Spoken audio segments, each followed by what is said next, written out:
the Chamber for an awesome event. Colonel Andy Grunwald retired, and I am on the Lieutenant Governor ticket as a Republican, and I'm running because our leaders haven't been listening to us, and Alaskans have a lot to say. I have a great history. I've served my state and country for 31 years. I've earned 2 master's degrees, one in strategy and national security and business organizational management. I've managed big budgets, big reducing budgets, big staffs, and I want to help get Alaska back on track as the Lieutenant Governor because we're talking budget, PFD, crime, education, and the list goes on. And I vow to you, I'll serve the next 4 years for our people. Thank you. Thank you very much, Edie Grunwald. Next we have Sharon Jackson. Sharon, can we have a 1-minute opening statement? Yes, thank you for having us inside, away from the rain. I am Sharon Jackson, and I have served my country and community in many capacities. I love people, and I love Alaska. I served in the United States Army. I served as an advocate for small and independent business, as well as worked for a national legislative research organization to educate the people on legislation and how it would affect their lives. I am a survivor of a stroke 3 years ago, so I am healthier now than I've ever been. If I can kick the butt of a stroke, I sure can kick the butt to save the people of Alaska. Thank you very much, Sharon. Actually, Lieutenant Governor, if I could get you to pass the mic you're holding down this way, or well, just one of the mics down this way, and next we have Myron Malata. Mr. Malata, 1-minute opening statement, please.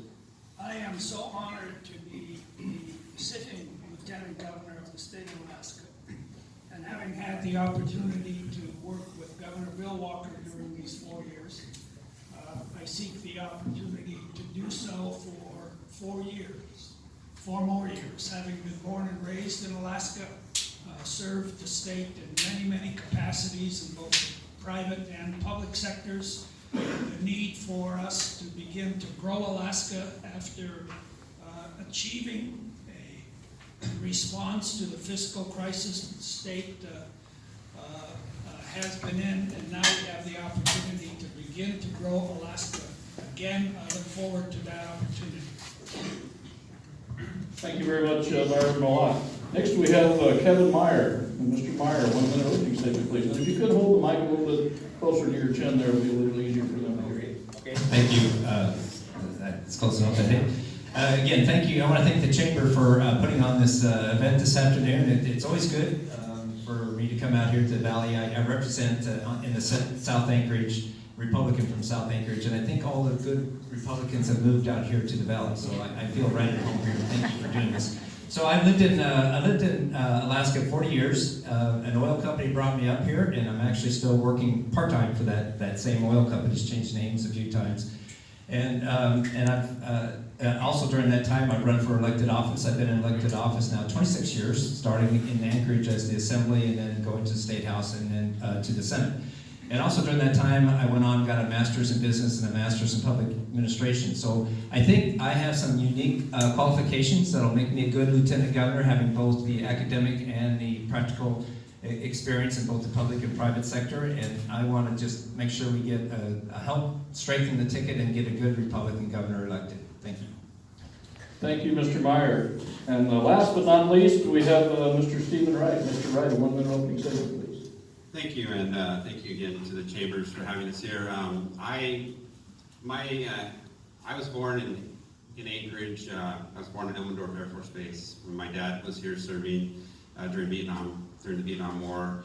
And just a little background for I live in the Valley now, so I picked the right place. When I moved here, when the military moved me here, I was able to get my family command sponsored before I went to Iraq for a year. So I got to pick where they were going to be in Settlers Bay. So I've been all around the Valley in the last 9 years. So, and I also spent 1 year in Southeast Alaska teaching school. So a little bit background about me. I served in the military for 22 years, and I worked avionics, and I do have a master's degree in healthcare administration, and I also have a dual bachelor's in management and county management. So I really like looking at numbers. That's just a little bit about me. Thanks. Thank you very much, Stephen Wright, and thank you all candidates for your introduction there.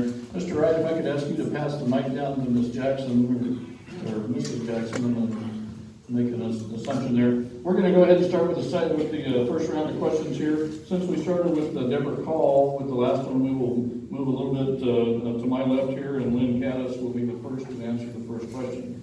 Ms. Gaddis, what process would you spearhead for changes in regard to the ballot initiative process?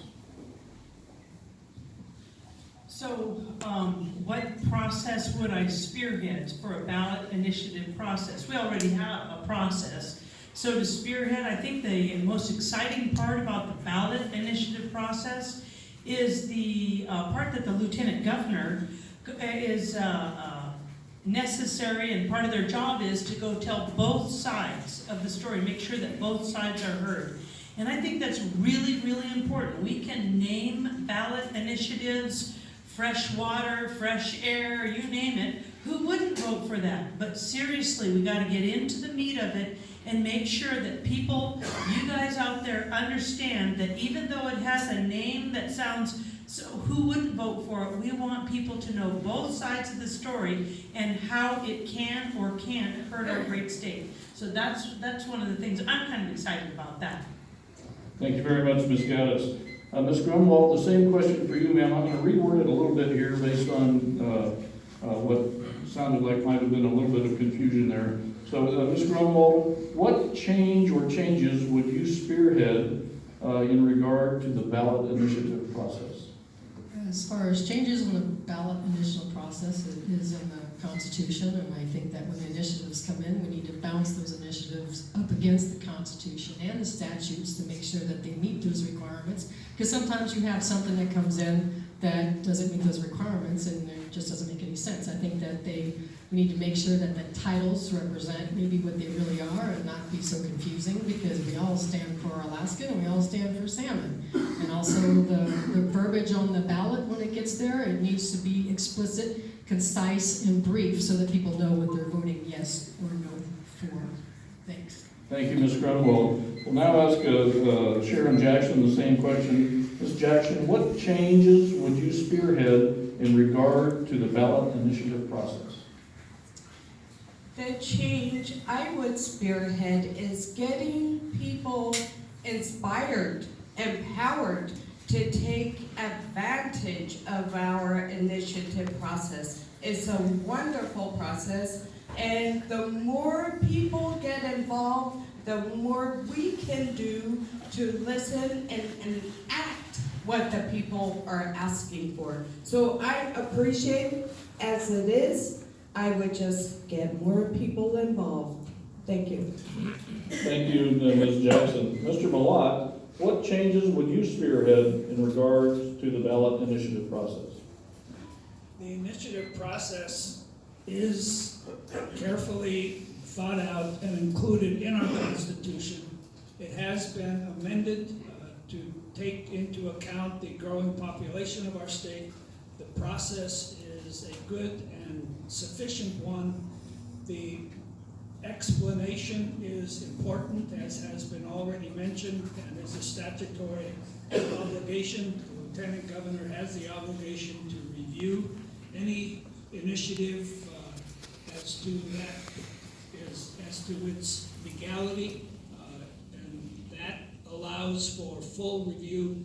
The requirement for hearings around the state is an important one. I believe the process works. Thank you, Mr. Malott. Mr. Meyer, would you like to repeat the question? No, I think I got it. Thank you very much. Yes, as you, again, Kevin Meyer, Senator from South Anchorage. So as you've heard, this is a constitutional right that we have to do initiatives and referendums. So, and I think that's very important that we keep that intact. It's the check and balance between the people of Alaska and the legislature. So if we're not doing the job that you hired us to do, then you should have that right, that power to either do an initiative and get a bill passed that you want passed, or do a referendum to kill a bill that we might have passed that you don't agree with. But what I do, the change I would like to see though is that this process has been taken over in some cases, and I think this Stand for Salmon is a good example of an outside group. And so we need to make sure that these initiatives stay for the people of Alaska and by the people of Alaska. Thank you. Thank you, Mr. Meyer. Mr. Wright, the same question for you, sir. Would you like me to repeat the question? No, that's fine. Stephen Wright from Wasilla. I believe that the process should be simplified, and yes, there are quite a few initiatives that probably need to be taken care of, starting with SB 91, going down to SB 26, and there's a lot of Senate bills that need to be looked at that we, the people, didn't really have a say in. So, especially SB 26 at POMB, we were sitting around going to be able to call in and voice our opinion on it, and they shut down the process at the committee level, which is something that I wouldn't have done. So I think that we do need to simplify the process. It's something that we need to look at and have strong initiative, have the ability to get the initiatives done and the referendums done that need to be done for the people of Alaska. And that's all I have. Thanks. Thank you, Mr. Wright. And last but not least, of course, we're going to come back to Deborah Call. Deborah, what changes would you spearhead in regards to the ballot initiative process? Well, the ballot initiative process is the core to democracy when you think about it. As we mentioned, is the Constitution. It gives the voice to the people when they feel the legislative process did not hear them, or maybe it wasn't completed. In other words, that's the voice you have to come back and say, this is an important element of our community. And the role of the lieutenant governor is to ensure the integrity of that process and make sure that the integrity is well kept. And when it's a complicated issue like Stand for Salmon, there's issues in there where words and terms are not completely defined in a ballot initiative like that, and it really does need to go through a legislative process to define the risk. How do we mitigate the risk? What is the adverse effect? Can you define that? And sometimes a yes or no answer does not do that. So clearly you need to have the voice out there, we hear you, and then go through and define what it is we need to improve.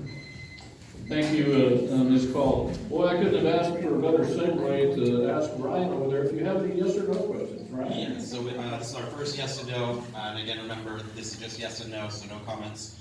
The Pebble Mine permitting process should continue with the current regulations and process in place, yes or no?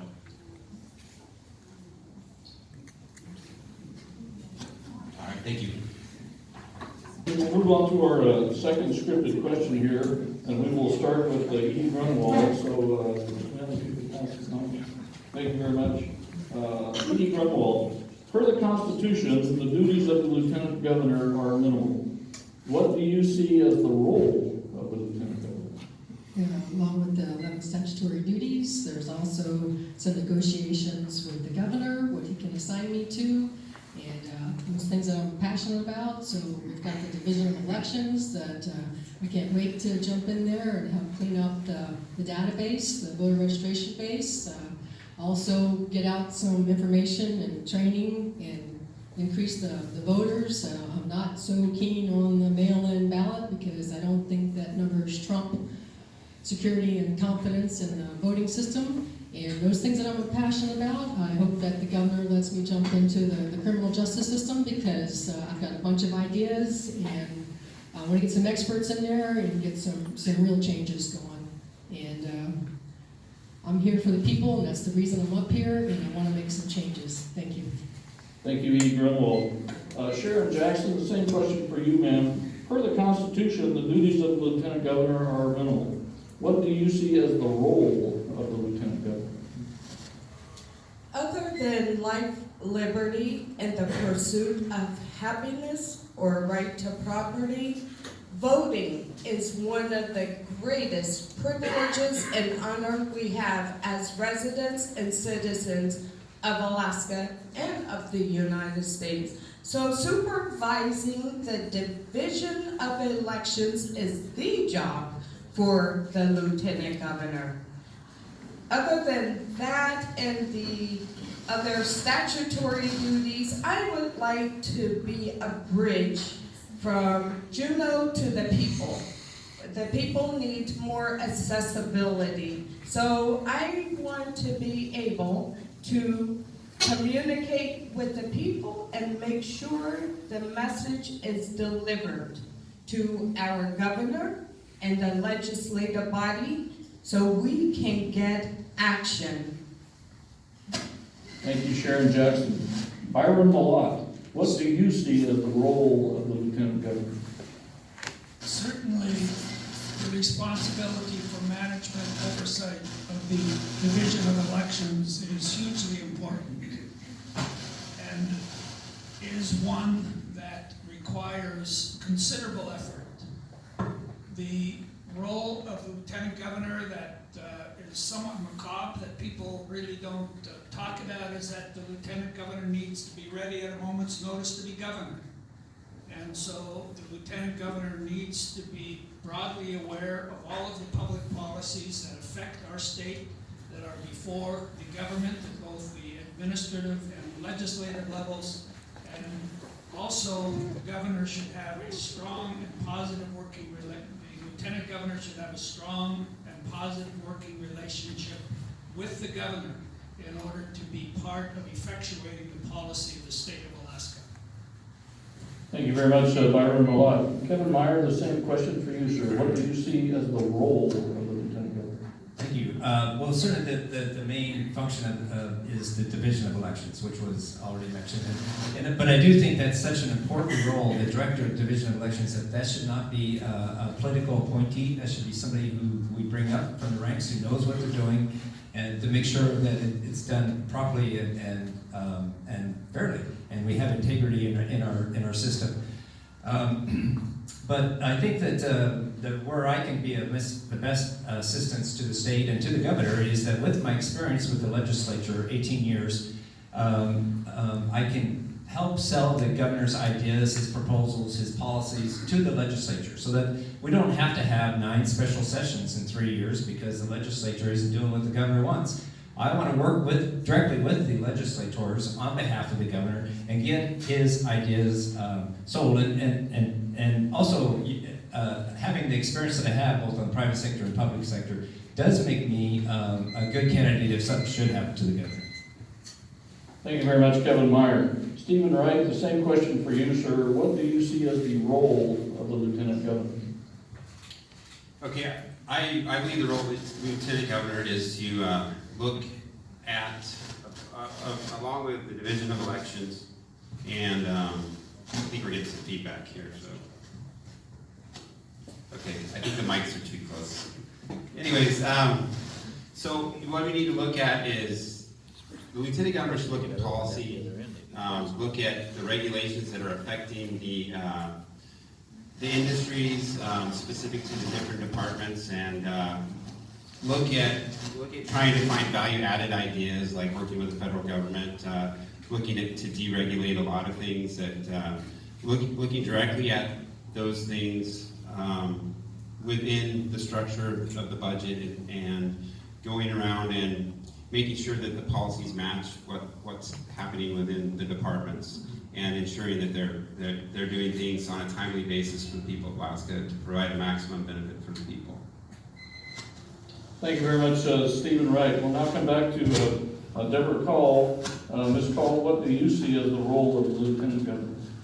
Well, I divided into roles and then responsibilities. The roles are numerous. The roles are, to be the Lieutenant Governor, and there, as Byron was saying, should something happen to the governor.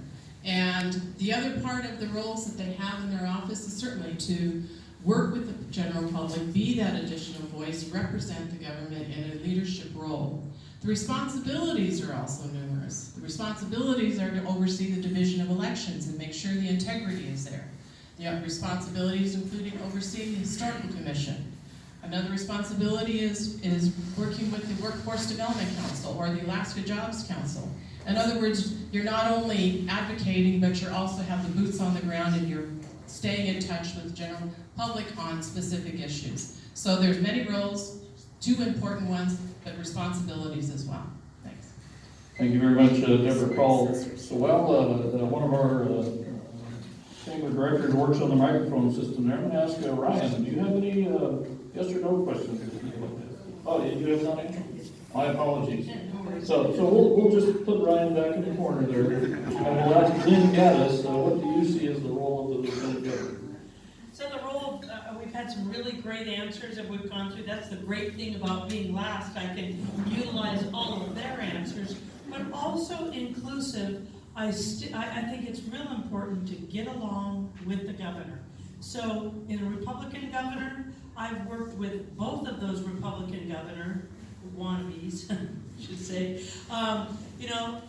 Senator Dunleavy on our local school board, and then again in the legislature, and certainly Mr. Treadwell when he was a lieutenant governor. So I mean, I think working with somebody, having a working relationship, a trusting relationship, so as you go forward, whether it's duties that they give you as you move along, or the fact that you just know what's going on because you're in the groove with them. I think that's very important. Certainly very important, the division of elections, and none of us discount that our votes really should matter. So thank you. Thank you very much, Lynn Gaddis. My apologies, I got distracted by the microphones there. So now Ryan can come out from behind the balloons. And do you have a yes or no question for us, Ryan? Yes. So when Governor Hammond created the permanent fund, in general terms, his philosophy was 50% of the fund earnings should go towards government, 50% should go to the people of Alaska. Do you agree with this philosophy, yes or no?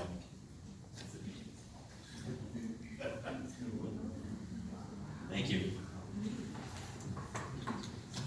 Thank you very much, Ryan, and thank you, candidates. So we'll move on to our next scripted question. I think we started with Ms. Grunwald last time, is that correct? So we'll start with Chairman Jackson. I told you my mental capacity is shrinking as I get older, so I rely on these politicians to keep me straight. Not sure that's a good thing or not. So we'll start with Sharon Jackson here. Ms. Jackson, do you feel the makeup and policies of the current Board of Fisheries ensure adequate return for sport fishing? What changes, if any, are needed? Sharon Jackson. Right now, there is a lot of heartache and concerns with our Board of Fisheries and the condition of fishing here in Alaska. Fishing is one of our primary lifestyles and resources. So I think we need to come back to the table, talk to fishermen, whether they're commercial, sport, and have the conversation to fix this situation immediately. Thank you, Sharon Jackson. Next we have Byron Malott. Mr. Malott, do you feel the makeup and policies of the current Board of Fisheries ensure adequate return for sport fishing? What changes, if any, are needed? I believe that the Fish Board does focus on its primary statutory responsibility, which is to ensure an escapement overall that allows for the species to continue and to be sustained. Management of fish and game in Alaska, particularly fish, has become so complex and so nuanced that the 5-member board should be expanded to 7, and the role and responsibilities of the Department of Fish and Game, particularly in a changing climate, should be given better and more resources in order to be responsive. Thank you, Byron Malott. Kevin Meyer, would you like me to repeat the question, sir? No, I think I got it, thank you. So, no, I don't think that the current makeup of the fish board is proper. I think that it is slanted more to the commercial side, and unfortunately, a lot of the commercial folks don't even live in Alaska. And our Constitution is pretty clear that the resources belong to Alaskans. So if there's a shortage like we have this year, then I think the the Alaskans should have the first priority as far as getting fish in their freezer for the winter, whether it be through dip netting, sports fishing, however they want to get the fish. But I think they should have first priority over the commercial guys, the guys coming out from outside. This year there is a shortage, and that's a shame. I don't think anybody really knows why that is, but I do think there is a mismanagement of this resource, and so because of that, I think that the board needs to be changed. Thank you, Kevin Meyer. If I could get you to pass the mic this way so we could cut down on the interference, that would be great. Thank you, sir. Stephen Wright, sir, the same question for you. Would you like me to repeat the question? I'd be happy to do that. I think I got it. I was actually down on the Kasilof actually yesterday. They were catching fish there, and I was talking to a lady there, and she said that they shut down the Kenai, so they had to come from the Kenai over to the Kasilof to catch the fish. So, yeah, I do believe there's mismanagement occurring. I think that we are over commercial fishing in a lot of the areas. There's several things combined that are affecting this. So we have to continue to be on top of what's happening within the fishing industry. And I think that one of the ideas that we had was to allow the first run of fish to come in so that the subsistence folks and the dip netting folks can get access to the fish, and then allow the commercial fisheries to go and go after the fish. But I think it's something that really needs to be looked at, especially when we don't have enough fish in the waters. The sports fishing industry is going to be at a loss, so definitely something needs to be looked hard at. Thank you, Stephen Wright. Now we'll come back to Deborah Call. Deborah Call, would you like me to repeat the question? Yeah, I'm fine, thank you. I believe that the makeup of the Board of Fisheries does need to reflect the changes that we're needing to have. I'm from this area, and as I mentioned to you, my grandmother fished from the beaches of Cook Inlet. Our tribe is dependent upon fish, and I think that the issue that I'd really like to see is that there be a better balance of our needs reflected in some type of board that not only has the commercial interests, but certainly has Alaska interests in mind. I worked with the 8 villages around Cook Inlet. We had a meeting in April, and we talked about what are we doing ourselves to ensure the sustainability of our fish. You'd be surprised how much each village is doing in this region. And we need to do more of those types of meetings. And right now, 5 people can't handle what we need to have done for the sustainability of our fish. When we have a warm blob in the Gulf of Alaska, what the heck is that all about? Let's get the federal government involved to manage that, as well as the Chinese that have done some fishing in this area. So I've got a lot to say on that. I wish I could say more. Thank you, Deborah Call. Next we'll ask Lynn Gaddis. Lynn Gaddis, would you like me to repeat the question? No, I think I got it. Thanks. So while I thank everybody for coming out here today, I can't help but to look through the room, and if we had fish, half these people wouldn't be here. So, thank you for that. But I remind folks also, I went to high school in Cordova. A lot of my Cordova friends are not outsiders, but rather commercial fishery folks. Those folks are not catching the fish either. So we have a problem. We know we have a problem. We here know that there's a problem, and the commercial folks do. I don't think there's a balance. I think that if I went to them, they would say the same thing. Obviously, we want more fish. We're not getting any fish is our problem. So we need to really look at it, include science, and instead of emotion on this subject, we need to do a far, far better job. And we have the science to do that. Thanks.